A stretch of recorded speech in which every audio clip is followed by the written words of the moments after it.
Hey guys, and welcome to the next episode in the LightBurn for Galvo crash course. Last episode we talked about how to quickly and easily switch between LightBurn and EasyCAD, and this time we're going to be talking about some of our machine's basic settings. Up here in the screwdriver and wrench icon, if we click that, that's going to open the device settings for our Galvo laser. There's a bunch of stuff going on in here.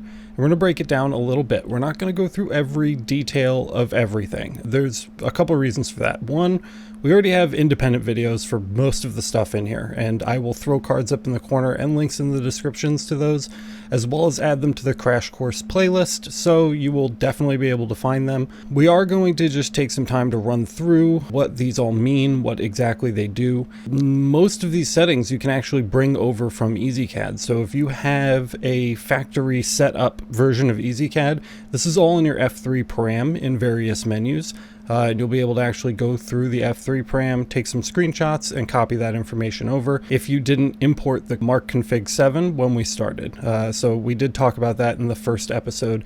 You can usually just import all of these settings, but I still want to take some time to talk about them because they are important, and it is important that you know what it is you're doing when you're messing around in here. So this is our JCZ Fiber 110. This is the 30 watt Maxtron. We're using the 110 lens. Okay. So up here, this is our field category, and the field category dictates the size of our scan field. So this is 110 millimeters wide by 110 millimeters tall. And that's what we're putting in here, 110 by 110. Angle is the angle of rotation. So this square is being projected by our Galvo laser, right? And if it's not perfectly lined up with our bed, we can adjust this angle value so that it is projected at a slight angle and straighten it up with our bed. Over here, we have our red dot settings. These adjust the offset and size of the red dot so that if your red dot isn't matching up with where your actual fiber laser is firing, you can make adjustments to your red dot to bring those into alignment.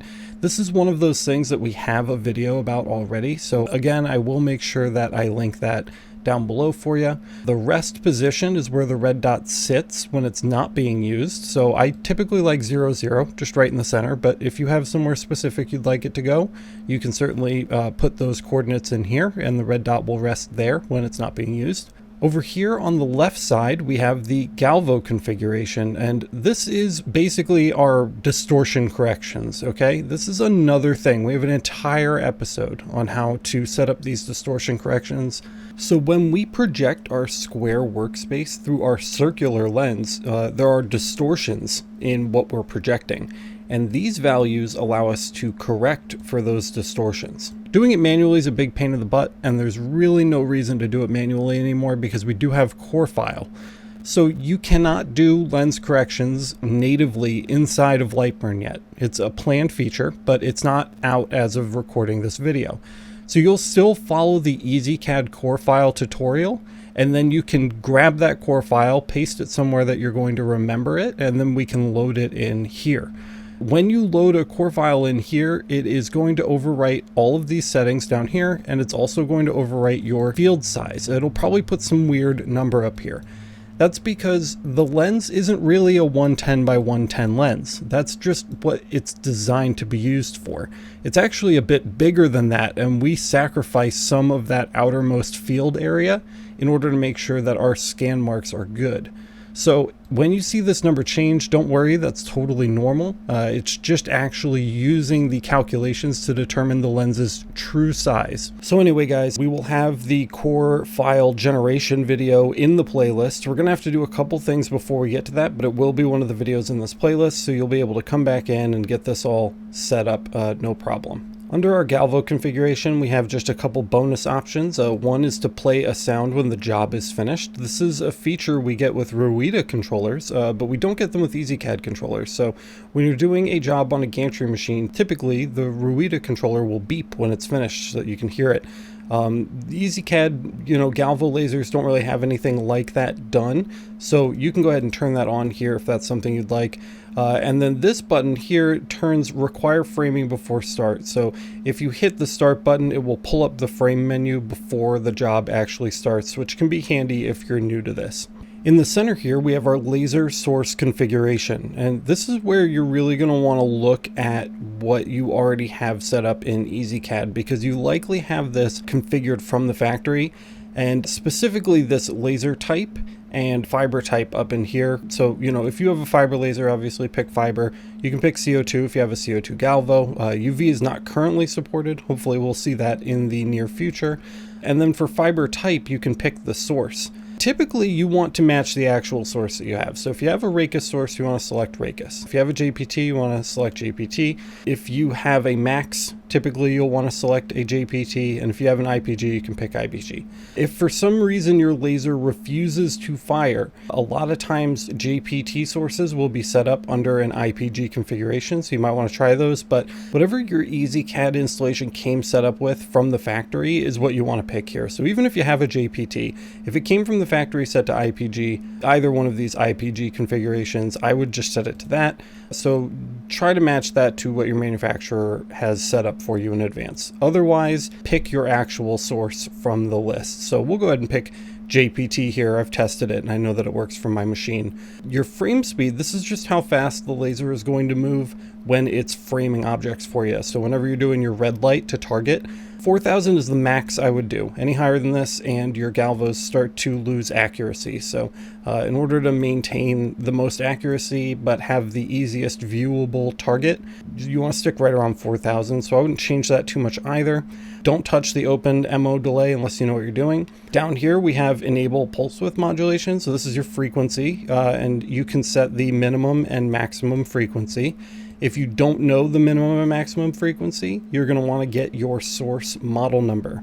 So for example, if we pull up Google here really quick, we can go to JPT's website. I'm just going to pull it up in the Google search and we can come up to products and check out their listings for their MOPA fiber lasers. A lot of people have the M7s, a lot of people have the LPs. So we can go ahead and look at the M7 listing here. And we can click parameters, and this is just going to give us kind of some system specifications here. Pulse repetition rate range, we know this is the frequency because it's listed as kilohertz, and it gives us a 1 minimum and a 4,000 maximum. So all we have to do is come down here and we can type 1 in down here and 4,000 there, and you've got your min and max set. And that will allow you to use any frequency in this range when you're setting your parameters up later on. But that's just something you want to have right. A lot of times this particular section does not come correctly set from the factory, wherever you bought it from. So you do want to just double check the actual spec on your min and max frequency for your source and set that here. I believe my machine is actually 1 to 400 because it's the 30 watt LP. So we'll go ahead and set that to 400. Tickle and First Pulse Killer are settings for CO2 Galvo machines. Tickle you really want to leave alone. Tickle just kind of keeps the laser tube energized even when you're not using it, so that when you fire it, it fires instead of having to warm up. Typically the default is just perfect for just about every source. So we really don't want to mess with this unless you're having a problem. And even then I would do it under supervision, because this can be dangerous. It can cause your laser to just fire even when you're not doing anything with it. The other one down here is First Pulse Killer. If you're using a CO2 Galvo machine and you realize that the very beginning of every line that you're doing is scorching, and you've already done your laser timing, that's over here, we'll talk about that in a second. You've already done your laser timing, and the very beginning of each line that your Galvo is marking is torching, you know, the wood or the, you know, plastic or whatever it is you're trying to mark. First Pulse Killer could help you out. I can't turn this on because we're set to fiber. These values are a little high. I might start at the maybe 3% start power, and then like a 3.5% increment, and then go up from there as needed until the scorching stops. These are very specifically CO2 Galvo settings, and that's why we don't have access to them here in the fiber laser. So just a quick explanation on those. Up here we have our I/O or in-out ports, and these ports basically trigger events. So we have the ready light, which isn't going to apply for most people. We have red dot, so if your EasyCAD controller is wired directly up to your red dot, usually it'll have a port assigned to it so that it can talk to the EasyCAD controller. Typically it's port 4, but a lot of red lights are not wired up to the EasyCAD controller at all, and it'll simply be a none selection. So again, this is somewhere where you're going to want to look at your EasyCAD installation and see how your manufacturer has it set up. And then finally, we have the start marking IO port. This is for foot pedals. Generally, the IO port for this is 10, but it really depends, again, on how your manufacturer has wired your specific EasyCAD controller. It depends on what physical port on the machine they're wiring it up to. So 10 works for most people. That's pretty industry standard in order to get your foot pedal working, but you may have to do some trial and error in order to get that right. Some systems are looking for high pulses, some are looking for low. 9 times out of 10 they're going to be high, so you'll rarely have to change that. But if you do need to change that, it's right here. You just click and you'll cycle through them. And the last setting in here is red dot always on. And this will essentially bypass this port setting here and allow the red dot to stay on all the time. It depends on how your system is wired up, and this may not work for everybody, but when it does, it's handy. So, I typically like my red dot to just kind of always stay on. I don't really like it turning off. I check that, but you certainly don't have to. It's an option. Again, may not work for everybody. Last but not least, we have our jump setting defaults, okay? So these control how fast the laser moves from one position to the next. So let's say we're marking a line, right? And we start over here on the left and we're coming across. And then when it gets to the end, it has to jump back to the beginning to start a new line. How fast or slow we do that will have an effect on our accuracy. We have an entire, very well done, very comprehensive video on how to set all of these settings. And again, after we get marking in our LightBurn crash course here, I will have this as an entry in the crash course playlist so that you're able to go and watch that and get this all set up correctly. So for now, having these all set to 100 down here for delay defaults, and having the jump setting defaults set at 4,200, 410. These are pretty good all-around settings for not having anything done. But in order to get the best marks out of your machine, you really want to dial these in.